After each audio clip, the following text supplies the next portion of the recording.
नमस्कार दोस्तों, इस वीडियो की शुरुआत में मध्य प्रदेश के कुछ अखबारों की कतरने देखिए। यह अखबार है स्टार समाचार और खबर है स्क्रीन पर।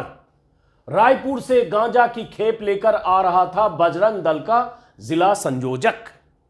नीचे एक बॉक्स है, दोस्त भी धराया, दोनों के कब्जे से 5 बैग में भरा 21 किलो 900 ग्राम गांजा बरामद। यह गांजा बरामदगी की तस्वीर है और ये जो भाई साहब धराए हैं उनकी तस्वीर है।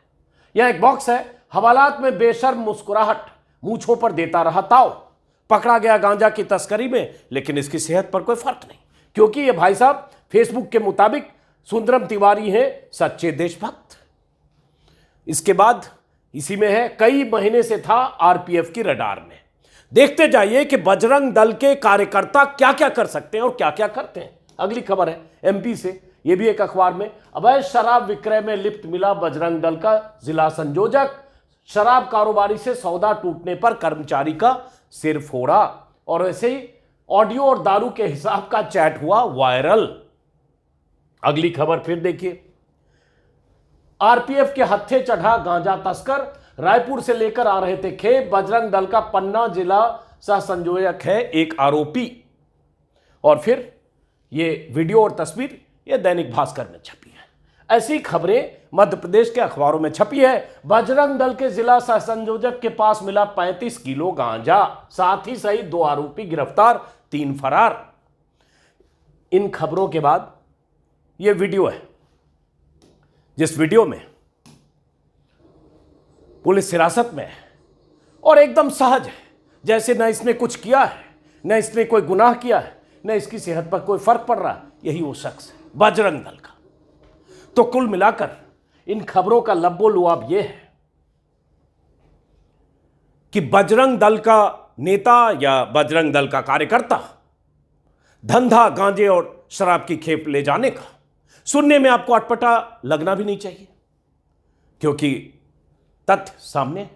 और यही वही बजरंग दल है जिसकी हरकतों पर बैन लगाने की खबर जब कर्नाटक में आई थी तो प्रधानमंत्री मोदी ने कर्नाटक में जय बजरंग बली के नारे लगवाने शुरू कर दिए थे।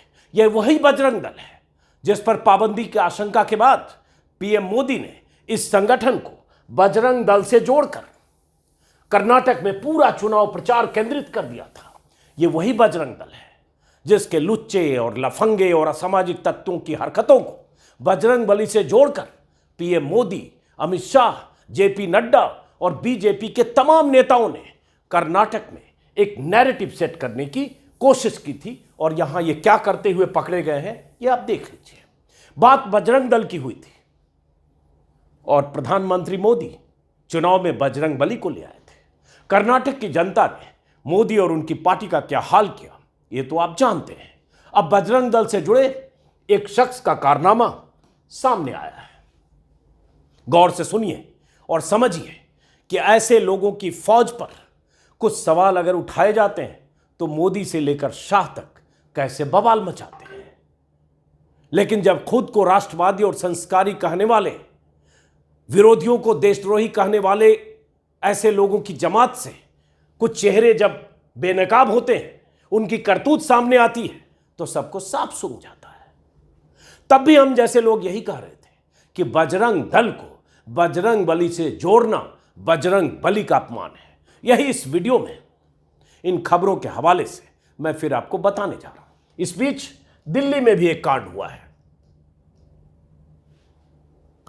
हिंदुत्ववादी ब्रिगेड के एक शख्स पर यूपी भवन में यौन उत्पीड़न का आरोप लगा है।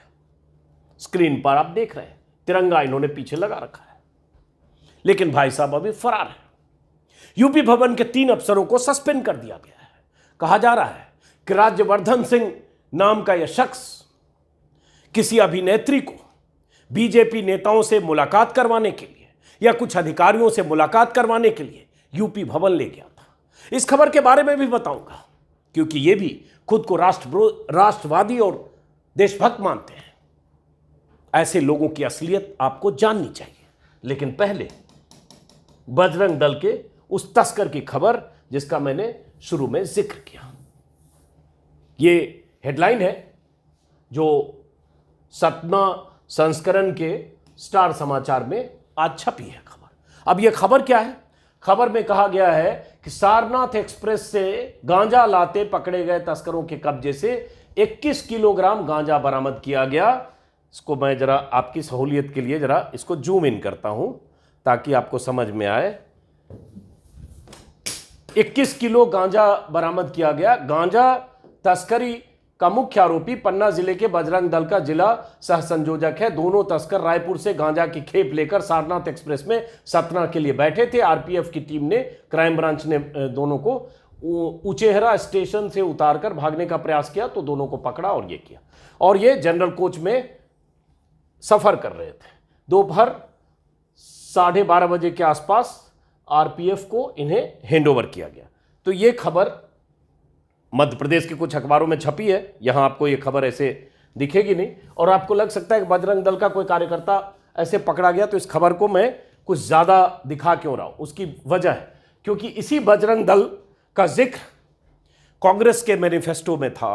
हालांकि पीएफआई का भी जिक्र था कि कोई अगर सांप्रदायिक सद्भाव खराब करने की कोशिश करेगा या गैर कानूनी गतिविधि करेगा उस पर लगाम लगेगी। उसमें बजरंग दल भी था, लेकिन उसी पर बवाल मोदी जी ने किया। अब ये लड़का है जो बजरंग दल का कार्यकर्ता है, देखिए यही है,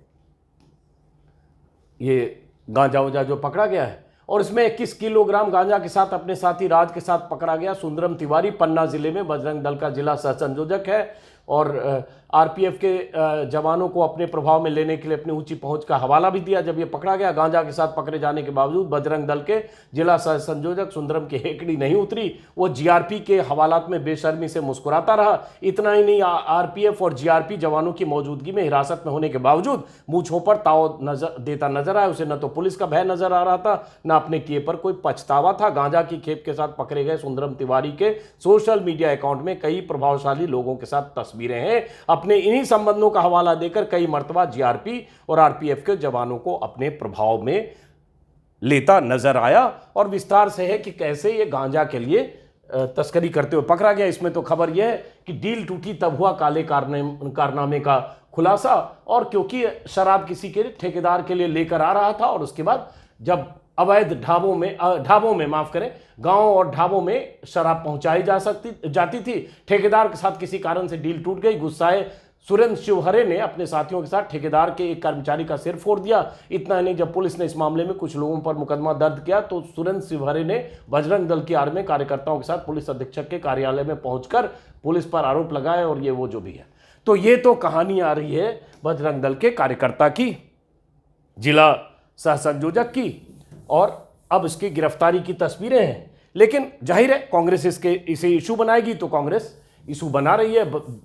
दिग्विजय सिंह जो मध्य प्रदेश के पूर्व मुख्यमंत्री हैं, चूंकि वो अक्सर ऐसे मामलों पर बोलते रहते हैं, इसलिए आज उन्होंने ट्विटर पर लिखा है, बजरंग दल के पन्ना जिले का सह संयोजक सुंदरम तिवारी गांजा की तस्करी करते रेलवे पुलिस द्वारा सतना के स्टेशन पर पकड़ा गया। क्या गांजे की तस्करी कोई सांस्कृतिक कृत्य है? आरएसएस और बजरंग दल के प्रमुख बताएं कि युवाओं को नशे का व्यापार करने की सीख कौन दे रहा है, कौन प्रशिक्षण दे रहा है। और उसके बाद उन्होंने खबर अटैच किया। साथ में सुंदरम तिवारी जो बजरंग दल से जुड़ा है उसका एक फेसबुक आईडी भी है। ये वीडियो मैंने आपको दिखाई, जो थाने में कोई फर्क नहीं। अब देखिए, बहुत अहम है और इसलिए मैं वीडियो बना रहा हूं क्योंकि देश में एक ऐसा माहौल हो गया बीते 9 साल में कि हर तरह के धतकर्म, हर तरह की हरकत, करतूत, नफरत, मुस्लिम विरोधी बयान, कुछ भी कर लें और आप अपने को राष्ट्रवादी, सनातनी, देशभक्त बताकर बचने की आड़ लेते हैं। और ऐसा सिस्टम बन गया है कि कई बार बचते भी हैं। उसकी आड़ में गुंडागर्दी करते हैं, दंगाई मानसिकता के साथ तमाम तरह की हरकतें करते हैं। अब ये शख्स जो गांजे की तस्करी कर रहा था, ये उसका फेसबुक प्रोफाइल। अब फेसबुक प्रोफाइल देखिए, राष्ट्रवादी तो हैं ही, लग ही रहे हैं कि नहीं वो तो अलग बात है। अब ये बजरंग दल विश्व हिंदू परिषद जिला सह संयोजक पन्ना, और वर्क्स उसमें लिखा होता है, एक फेसबुक में एक स्कोप होता है कि आप लिखिए कि आप क्या करते हैं। वर्क्स एट राष्ट्रीय स्वयंसेवक संघ, वर्क्स एट सच्चे देशभक्त। तो ये लड़का सच्चा देशभक्त है। कर क्या रहा था? गांजे की तस्करी, शराब की तस्करी ढाबों और गांवों में पहुंचा रहा था। पकड़ा गया, जीआरपी ने पकड़ा। सच्चा देशभक्त आरएसएस और बजरंग दल से जुड़ा हुआ इसकी फेसबुक प्रोफाइल है। दिग्विजय सिंह ने लिखा है मोदी जी को टैग करते हुए कि नरेंद्र मोदी, आपने हमारे पूजनीय बजरंग बली जी की तुलना ऐसे तस्करी करने वालों से कर दी। बजरंग दल को टैग किया है, आप हम सभी हिंदुओं से माफी मांगिए, और बीजेपी और आरएसएस को टैग किया है। ये दिग्विजय सिंह जी हैं। दिग्विजय सिंह का एक और ट्वीट है जिसमें उन्होंने लिखा है कि माननीय मोदी जी, माननीय मोहन भागवत जी, सुंदरम तिवारी गांजे की तस्करी करता हुआ पकड़ा गया। बजरंग दल का पदाधिकारी। आप कहेंगे आरएसएस का सदस्य नहीं है, कैसे होगा जब आरएसएस में सदस्यता ही नहीं हुई। अब उसके बाद एक तस्वीर टैग की है गांजे के तस्कर की। तो ये तस्वीर, इससे आप समझिए कि राष्ट्रवाद की आड़ में, देशभक्ति की आड़ में खुद को देशभक्त और दूसरों को देशद्रोही कहने वाले लोग क्या क्या कर सकते हैं। जब बजरंग दल का जिक्र हुआ था कर्नाटक के चुनाव में, तब भी ऐसी बहुत सारी कहानियां, बहुत सी खबरें हमने आपको दिखाई थी। हत्या से लेकर बलात्कार तक, अगवा से लेकर लिंचिंग तक, लोगों को मारने से लेकर मुसलमानों को जय श्री राम बुलवाने के लिए पीटते पीटते मार डालने तक। कोई ऐसा गुनाह नहीं जो बजरंग दल के कार्यकर्ताओं ने बीते 8-9 सालों में नहीं किया। हर राज्य में उनके खिलाफ फाइलें खुली है, उनके खिलाफ मुकदमे दर्ज हैं, सलाखों के पीछे गए। ऐसे 50 मामले जिनका जिक्र उस समय जब कर्नाटक में अचानक बजरंग बली और बजरंग दल का मामला हुआ तो यह हुआ था। लेकिन अब तो यह ताजा मामला। तो यह तो एक राष्ट्रवादी, ये है राष्ट्रवादी देशभक्त जो फेसबुक प्रोफाइल पर है। एक और सज्जन है। इसलिए सबके चोले और नकाब उतरना चाहिए कि ये इसके पीछे, इस नकाब के पीछे लोग क्या क्या कर सकते हैं, खुद को देशभक्त और राष्ट्रवादी कहते हुए। और देश में ऐसा माहौल बनाने की जो एक प्रवृत्ति हुई है, उस प्रवृत्ति के ये सब पुतले हैं, उस प्रवृत्ति के ये सब प्रतीक हैं। तो बहरहाल क्या होगा देखते हैं। अब ये सज्जन है एक, इनके बारे में कोई नहीं जानता था, मैं तो बिल्कुल नहीं जानता था। अभी भास्कर में खबर देखी, कल रात से ट्विटर पर बहुत सारे लोग लिख रहे हैं। दिल्ली के यूपी भवन में अभिनेत्री का यौन शोषण, 2 मंत्रियों से मुलाकात के लिए बुलाया, योगी सरकार ने 3 को किया सस्पेंड, FIR। अब ये साहब हैं, ये देखिए तस्वीर, तिरंगा भी है। अब ये तिरंगे का अपमान नहीं कर रहे हैं ऐसे लोग जो खुद को देशभक्त, राष्ट्रवादी, महाराणा प्रताप के नाम पर एक संगठन भी चलाते हैं। और क्या बोलते हैं इसी वीडियो में आगे दिखाऊंगा। और यूपी भवन में एक कमरा बुक किया और उस कमरे में कोलकाता की एक अभिनेत्री को ले गए और उसके बाद उसके साथ यौन शोषण किया और उस अभिनेत्री ने मुकदमा दर्ज कराया, FIR दर्ज कराया और उसके बाद ये भाई साहब फरार है। लेकिन यूपी सरकार ने 3 अधिकारियों को या कर्मचारियों को सस्पेंड किया जिन्होंने इन्हें यूपी भवन में, जबकि इनकी पात्रता नहीं थी, तब भी इन्हें कमरा दिया। ये गए थे कि हम किसी अधिकारी के लिए कमरा बुक करेंगे और कमरा देखने के बहाने वहाँ गए, साथ में महिला गई और उसके बाद महिला के साथ इन्होंने जो हरकत की, जो महिला ने FIR दर्ज कराया। कहा जा रहा है, पुलिस को दिए स्टेटमेंट में उस महिला ने कहा है कि राज्यवर्धन ने 2 मंत्रियों से मुलाकात के लिए उसको यूपी भवन के कमरा नंबर 122 में बुलाया, यहाँ यौन उत्पीड़न की कोशिश की। दिल्ली के चाणक्यपुरी थाने की पुलिस ने वारदात के बाद कमरे को सील कर दिया है। यूपी भवन का कमरा नंबर 122।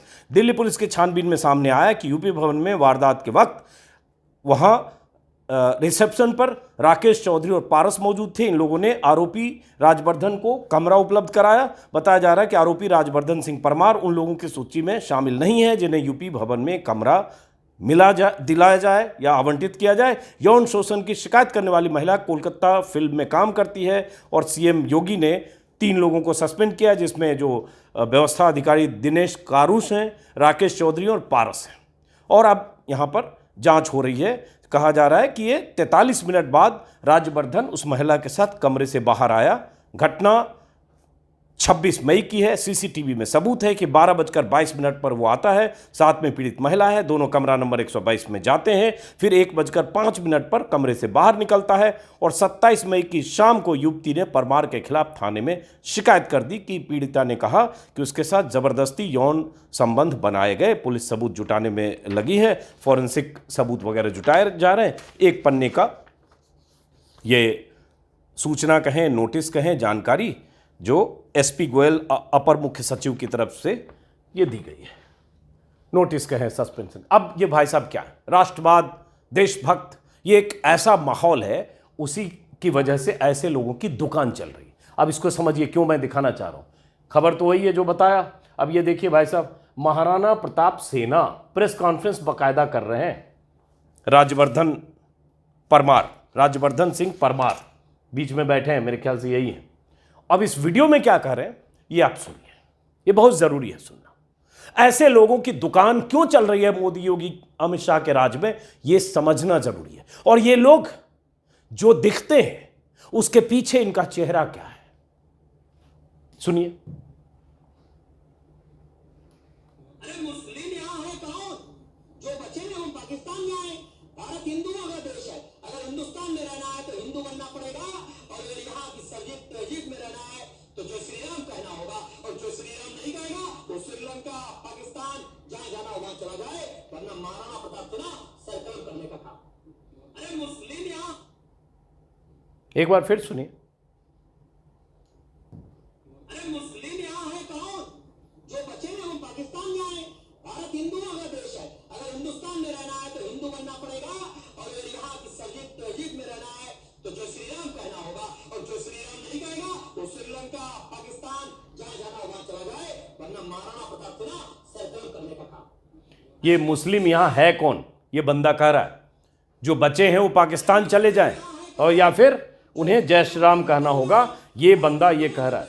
तो ये तो स्थिति है, हिंदू बनना पड़ेगा, और अगर यहाँ की तहजीब में रहना है तो जो श्री राम कहना होगा, और जो श्री राम नहीं कहेगा। होल्ड नहीं हो रहा है, इसको होल्ड करते हैं। चलिए मैं बदलता हूं इसको। चला जाए, वरना तो ये राजवर्धन परमार है। नफरत इसके भीतर कितनी कूट कूट कर भरी हुई है ये आपने देख लिया। ये कह रहा मुस्लिम यहाँ है कौन, जो बचे हैं वो पाकिस्तान चले जाएं, श्रीलंका चले जाएं, और नहीं तो यहाँ जय श्री राम कहना पड़ेगा, चाहे मुसलमान क्यों ना हो। और ऐसे लोगों की दुकान ऐसे ही तिरंगे के पास बैठकर, दरअसल ऐसे लोग तिरंगा का अपमान कर रहे हैं। कलंक है ऐसे लोग जो खुद को देशभक्त बताते हैं, वो देशभक्ति के नाम पर कलंक है, लेकिन साथ में तिरंगा रखते हैं, ऐसे भगवा साफा बांधते हैं, और उसके बाद वो हरकत करते हैं जो इस खबर में जिसका जिक्र हमने किया, महाराणा प्रताप सेना। तो ये एक खबर है, कहने को लग सकती है कि खबर छोटी है, लेकिन मुझे लगा चूंकि हाल के दिनों में ये मामला बजरंग दल का बहुत उठा, तो लगा ये बात आपको बताई जानी चाहिए कि ये किसी संगठन से जुड़ा मामला सिर्फ नहीं है, ये उस संगठन से जुड़ा मामला है जिस संगठन पर संगीन आरोप हैं, लेकिन जब उसका जिक्र होता है तो प्रधानमंत्री मोदी मोर्चा संभाल लेते हैं और उस संगठन पर पाबंदी की आशंका से सीधे बजरंगबली को चुनाव मैदान में ले आते हैं। गवाही ये खबर दे रही है कि ये लोग क्या क्या कर सकते हैं। तो फिलहाल इस वीडियो को खत्म करते हैं अफसोस के साथ कि ये जो बजरंग दल के ऐसे लोग होते हैं ना, जो इस तरह की गांजा तस्करी में और इन सब चीज़ों में पकड़े जा रहे हैं, और जिनकी वकालत बजरंग दल की मोदी, शाह, जेपी नड्डा करते रहते हैं। हर बार ऐसे आंकड़े, ऐसी जानकारियां आती हैं कि ये जो बड़े नेता हैं, सांसद, विधायक, मंत्री, किन्हीं के परिवार का कोई सदस्य बजरंग दल में ऐसे झंडा ढोने और बैनर ढोने और पोस्टर लगाने का काम नहीं करता है। ये सब वो युवा है जिनका माइंड वॉश किया गया, ब्रेन वॉश किया गया, और उन्हें हिंदुत्व के रास्ते पर, हिंदुत्व की पटरी पर लाया गया है, और उसकी आड़ में वो क्या कुछ करते हैं। चूंकि बेरोजगारी है, काम नहीं है, झंडा बैनर किसी दिन ढो लिया, रामनवमी के दिन या किसी शोभा यात्रा के दिन या हनुमान जयंती के दिन बाइक पर, मोटरसाइकिलों पर झंडा बैनर लेकर चल पड़े, नारेबाजी की, जय श्री राम के नारे के साथ उग्रता दिखाई, कहीं मस्जिद पर झंडे फहरा दिए, कहीं किसी मुस्लिम मोहल्ले में जाकर ऐसा माहौल बना दिया। लेकिन ये सब तो टेम्पररी काम है, साल में कुछ ही दिन मिल सकता है, तो बाकी दिन भी तो कुछ करना है, तो बाकी दिन करेंगे क्या? नौकरी है नहीं, रोजगार है नहीं, और वो सब लोग, ज्यादातर लोग मध्यम वर्गीय गरीब परिवारों के हैं।